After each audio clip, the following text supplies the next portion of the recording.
Elanco, we are driven by our vision of food and companionship, enriching life.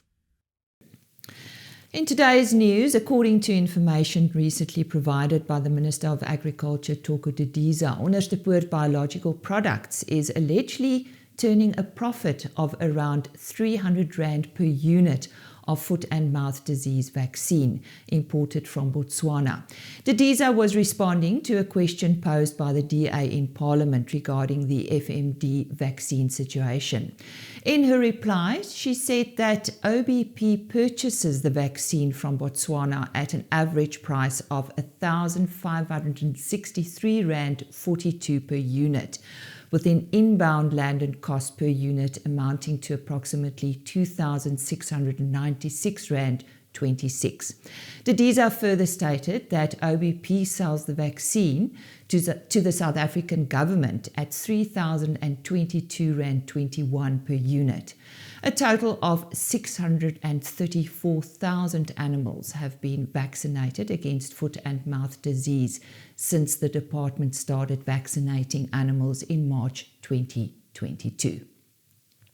And according to Dr. Angela Buys of Design Biologics, the company has been able to manufacture over 3 million vials of its blue tongue vaccine. This follows a recent announcement that the registration process for the vaccine has been completed. The private animal vaccine manufacturer is also awaiting the registration of a further 4 vaccines. The latest registration received was for Climavax, which is an inactivated vaccine for Chlamydia abortus and Chlamydia pecorum in sheep, goats and cattle. According to Dr. Buys, the product has also been launched. Die Senwes-groep het pas sy resultate vir die afgelope finansiële jaar bekend gemaak.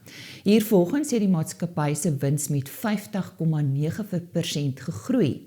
'n Omset van R13,632 miljoen is aangeteken en weerspieël 'n groei van 25,3%.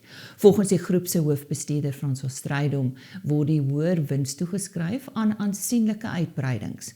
Die Senwes-groep is tans ook besig om die aankoop van 'n 4de John Deere agentskap in Oos-Duitsland te finaliseer.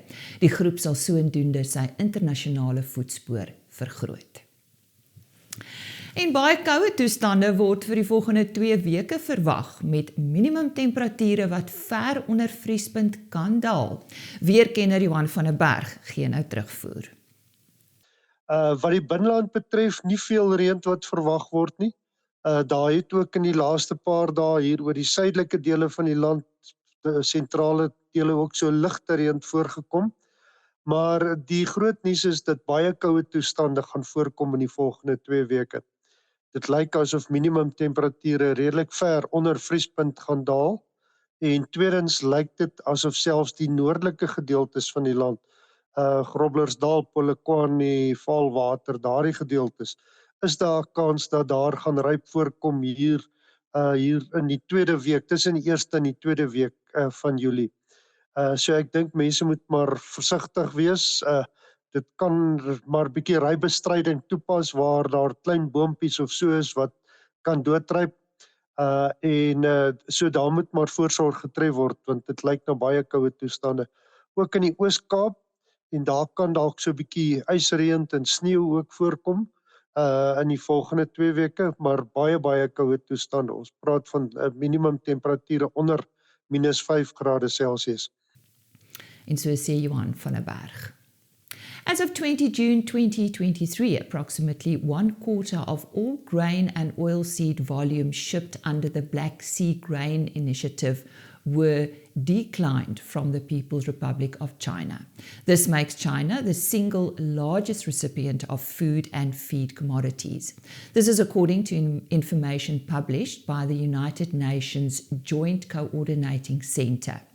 Under the plan, which allows for commercial food and fertilizer exports from eligible Ukrainian ports, approximately 32,1 million tons of food and feed grains and oilseeds have been shipped to world markets. Of this, more than 7,2 million tons was shipped to China. And according to recent estimates by the Crop Estimates Committee, South Africa's 2022-23 commercial maize production figure could reach 16.1 million tonnes. This represents a 5% year-on-year increase and the third largest on record. According to Wandile Sihlobo of Agbiz, South Africa could have over 3 million tonnes of maize available for export markets in the 2023-24 marketing year, which started in May. South Africa's annual maize requirement is roughly 12 million tonnes. The ample harvest is a result of persistent efforts by producers to plant beyond the optimal planting window, which was disrupted by heavy rainfall. Pick n Pay recently reached an agreement to buy well-known Western Cape-based meat group Tomis for an amount of 340 million rand. Tomis is a state-of-the-art abattoir and meat processing and packaging business. It supplies lamb, beef and other fresh meat products to wholesalers and retailers. The key assets purchased by Pick n Pay include a 15,000 square metre covered lamb feedlot, lamb and beef abattoirs and a meat packaging plant situated on a 140-hectare farm. Tomis has 320 employees and recorded sales of 720 million in its 2022 financial year. Weeks of torrential rain in the Western Cape have delayed citrus harvesting in Citrusdal.